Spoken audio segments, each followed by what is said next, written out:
Tonight, in this edition of the 6 p.m. newscast on Equinox Television, Fecafoot is said to have launched an appeal barely 1 day after its suspension from FIFA's activities. And also in this newscast, bike rider in the Douala 4 municipality contests tax levy, and an SDF member of parliament in the west region of the country resigns.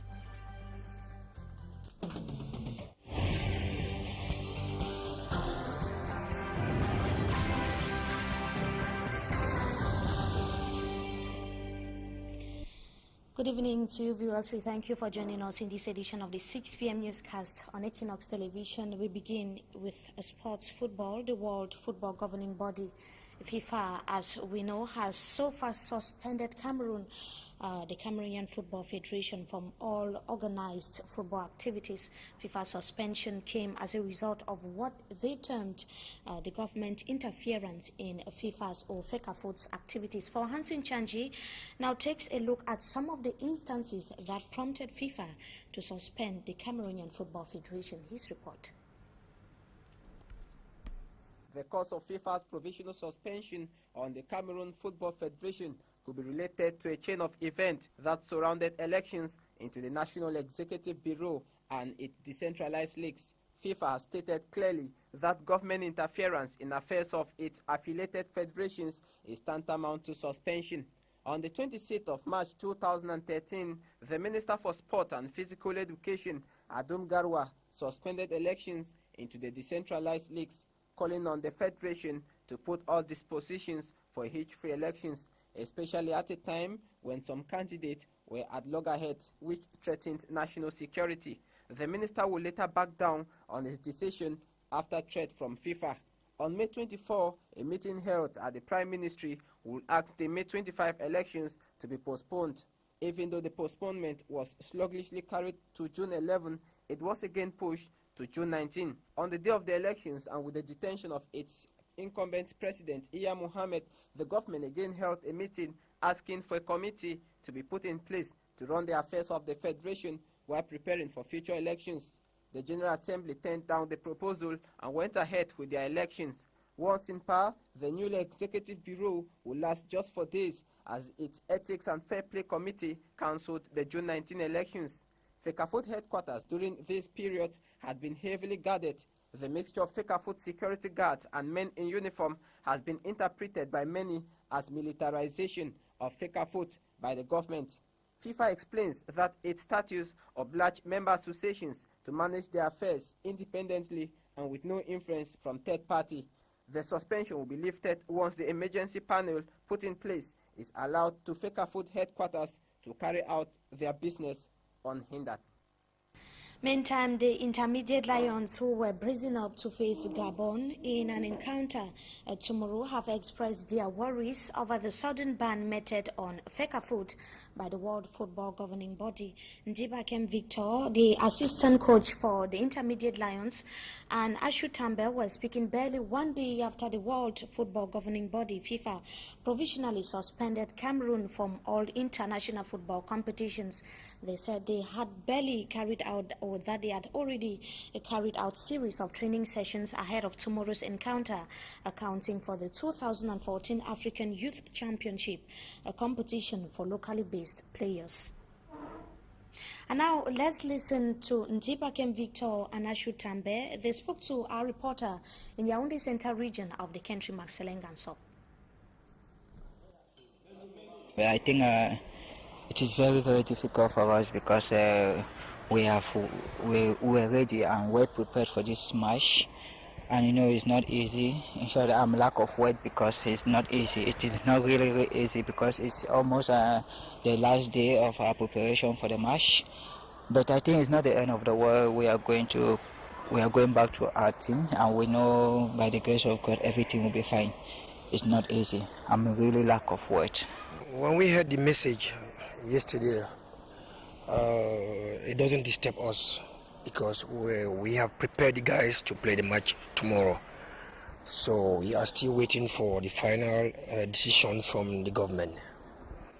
It's very, very sad for somebody like me who have played defend this country, and some of our older brothers who have played football, that they want to disturb young guys, young players, talented players to play football, to me is very, very degrading. I cannot accept it.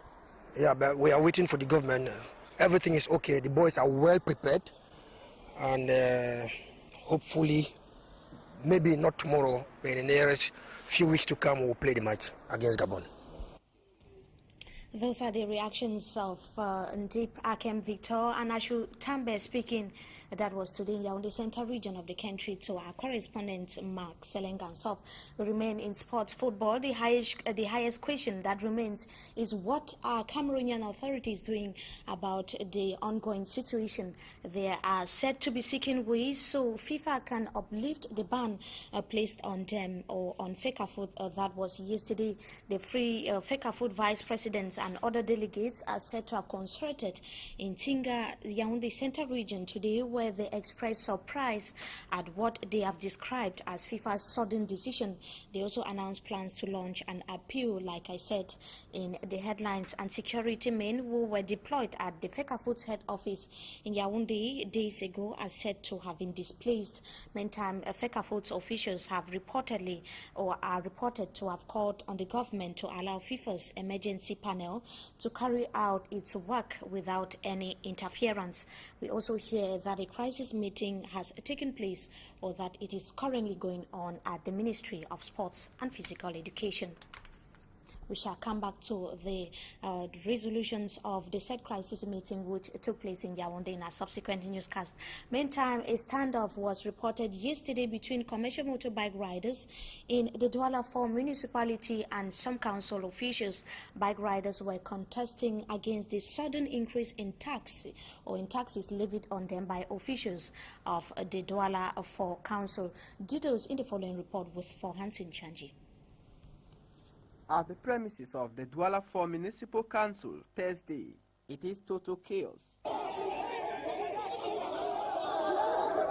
Commercial motorbike riders are denouncing the sudden increase in taxes. Close to 40 motorbikes are said to have been seized by the Municipal Council from the riders for failing to pay their taxes. The riders say they are ready to follow the law, but decry the sudden increase of taxes per term. We are going to follow the law. The amount given by the council is too high. We cannot live from 2,500 to 10,200 francs per term. Nobody should take upon himself to increase taxes. An official of the Douala 4 Council says the riders have no point. The change of the motorbike taxes is applicable by the finance law. Instead of coming to the council for explanation, they think that the taxes have been fabricated by the Douala 4 Council.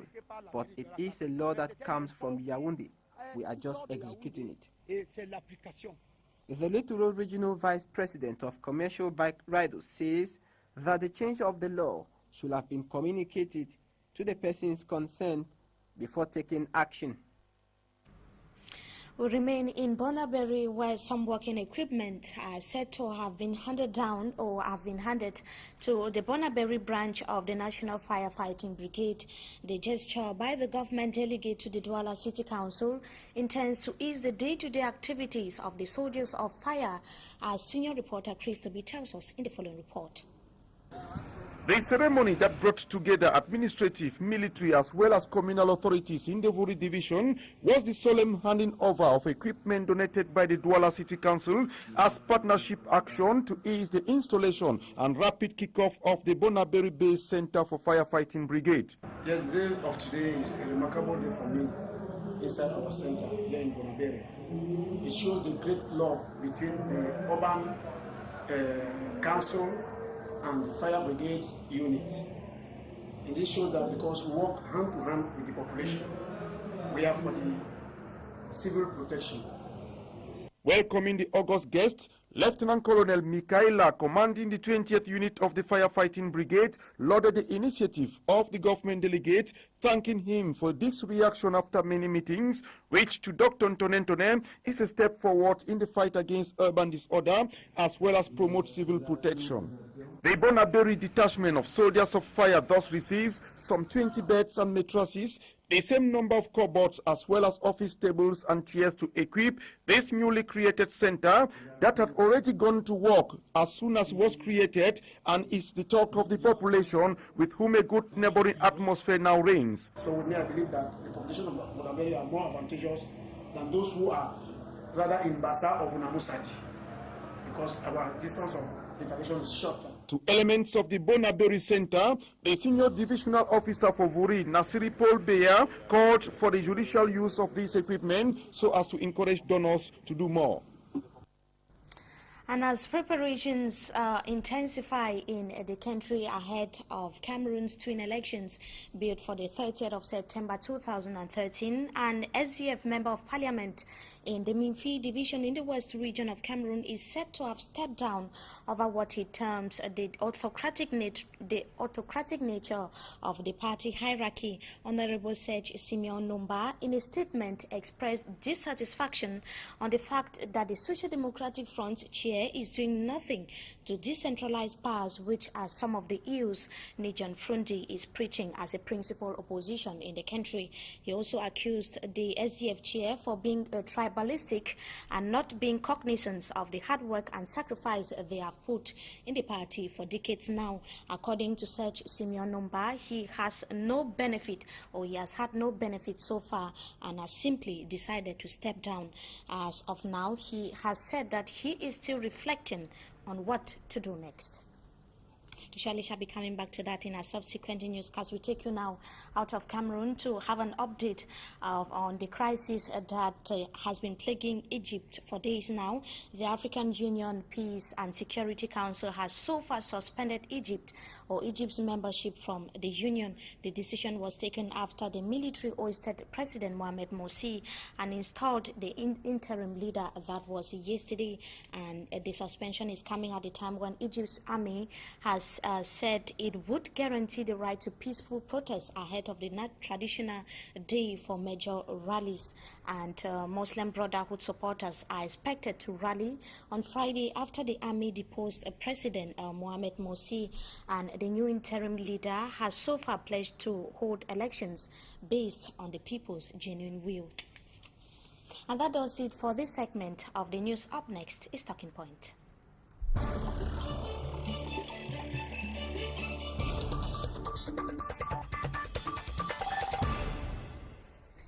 Thanks once again, viewers, for joining us tonight on Talking Point. We are going to be talking about the suspension, or the provisional suspension, of the Cameroonian Football Federation by the World Football Governing Body, FIFA, that was issued in a statement yesterday.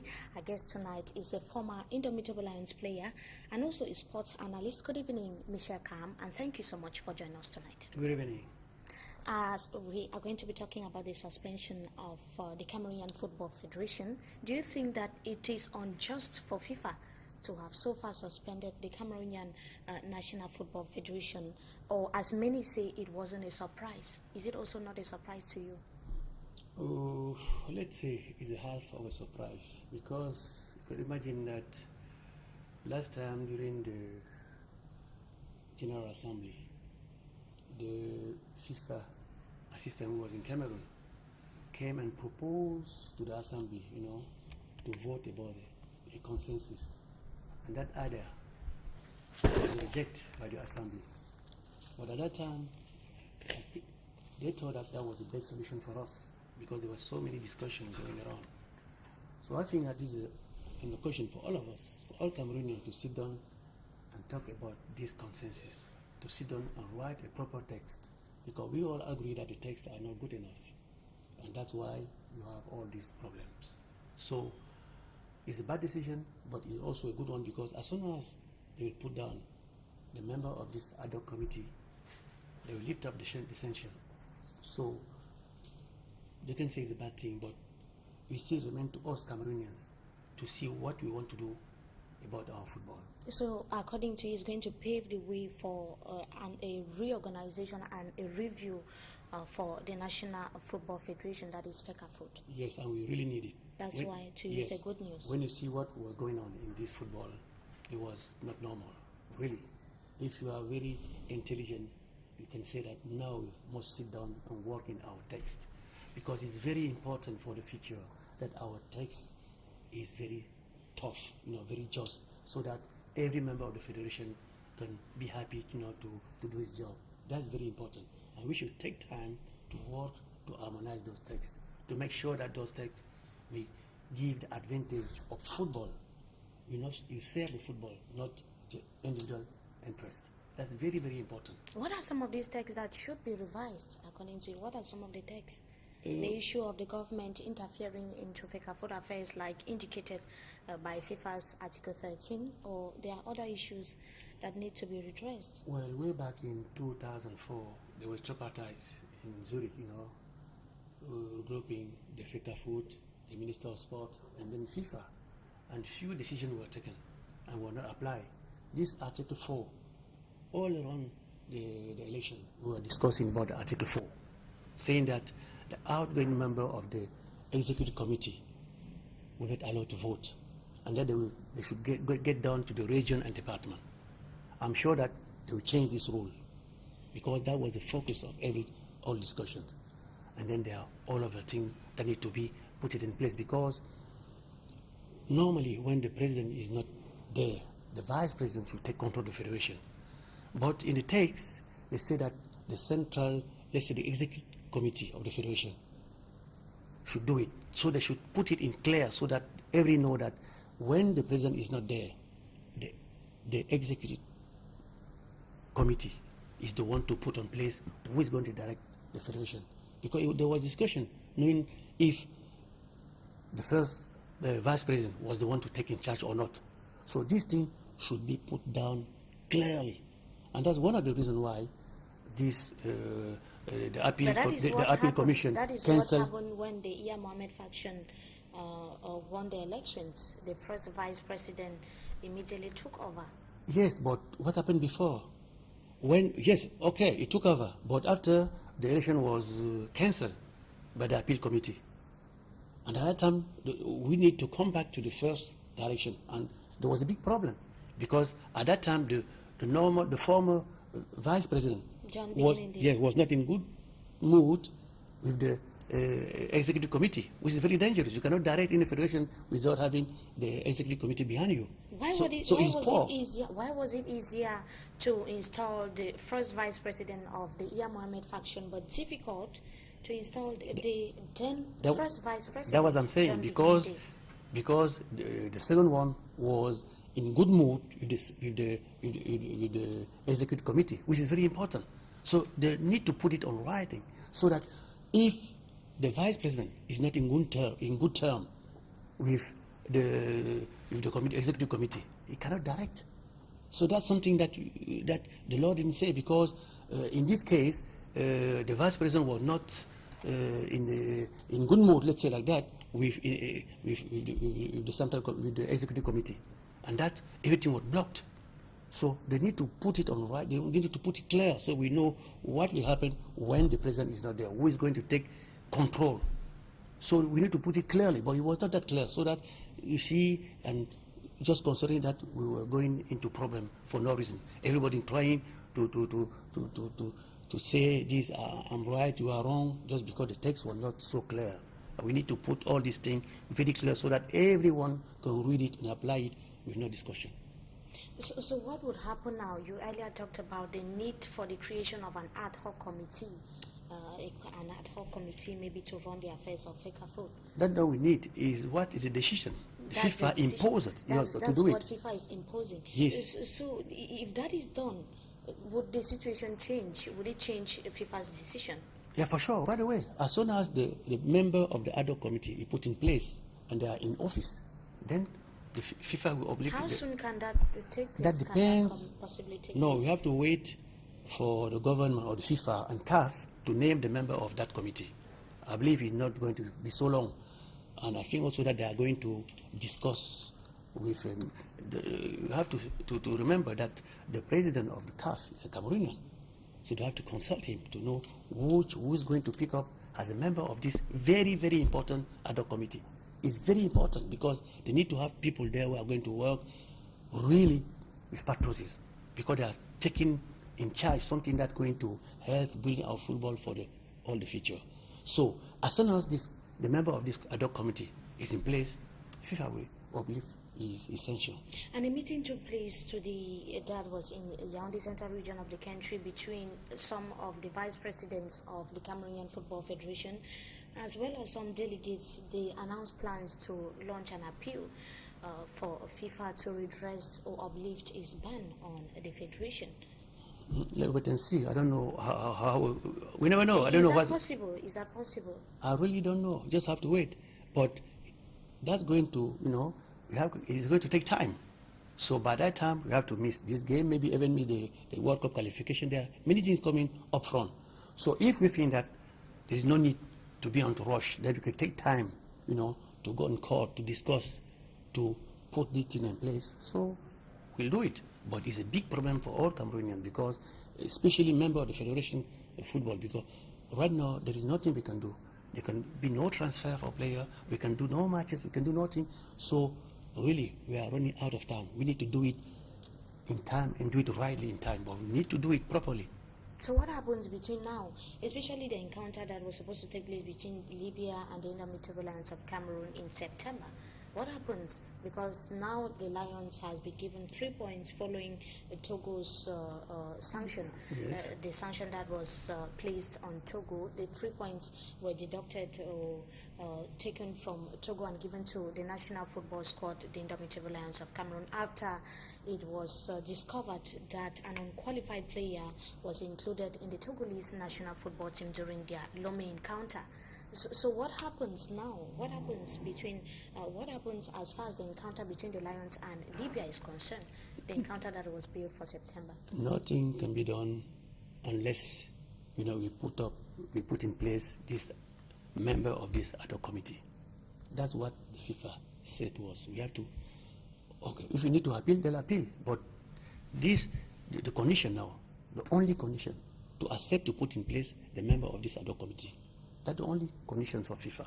If this member are there, if they are in place, then they will oblige the sanctions. Let's take a look at the consequences, because FIFA rightly indicated that so far Cameroon would not be able to take part in regional, continental, as well as international sporting competitions. Yes. What are the implications to a country like Cameroon? You can imagine. We are going just to play in Cameroon. We cannot go abroad. We cannot go outside. Even in Chad, we cannot go. We just play national championship. That's all. We cannot allow to do that. That's very, very dangerous for all of us. We cannot do it. Our country is behind our football. That's why it's very important for all of us to feel that, to know that football in our country is something like a drug for our people. It's very important that we should take time, that we should do it quickly and do it right. That's for sure. And I don't feel that being an underdeveloped country, federation can work without the government. There is no way you can do it. To develop our football, we need support from government. Federation needs to support government. And government need to have one eye on federation. That's for sure. Otherwise, who's going to build a stadium? Who's going to all this to help how to work all these things around football? Federation cannot do it alone. So we need to work together. But the real thing now is to put down really steady text, honest text, who will serve football, not individual. That's very important. And in this country, there are people able to do it. We just have to be honest with ourselves and put up front patriotism. It's very, very important. That will save our football for a long, long, long period. It's very important. Why this thing doesn't happen to France, to Europe, everywhere? Because they took time to put steady thing in place, and then we start working according to the law. That's very important. Now, you earlier talked about the importance of football, Cameroon participating in international competitions, continental competitions, which they are being deprived of. It's like maybe football officials in the country, according to some supporters of football, are undermining some of these advantages that Cameroon stand to gain as they are part, or when they take part in international sporting competitions. It looks like football officials in the country are undermining some of these advantages. Do you have a similar view to some of those sports analysts? It's difficult to say. But the thing is that everyone concerning about football. I'm talking about footballers, manager of football, coaches, refereeing, everybody really deeply involved in football. They need to be really to pay attention to what's going on. This suspension cannot last very long. Otherwise, there'll be many things that we cannot challenge in the future. So it's very important for those concerned by football, because they are not only football in Cameroon. They are basketball, baseball, all these things. But football is an association. So those concerned about the well-being of football should now stand up and start looking what's going on. And we'll put down a good organization, making that we are sure that in the future we don't have all those misunderstandings. That's very important for all of us. So for what frame of time or what deadline what length of time should Cameroon ensure that the football sector is reorganized to be able to free itself from some of these problems?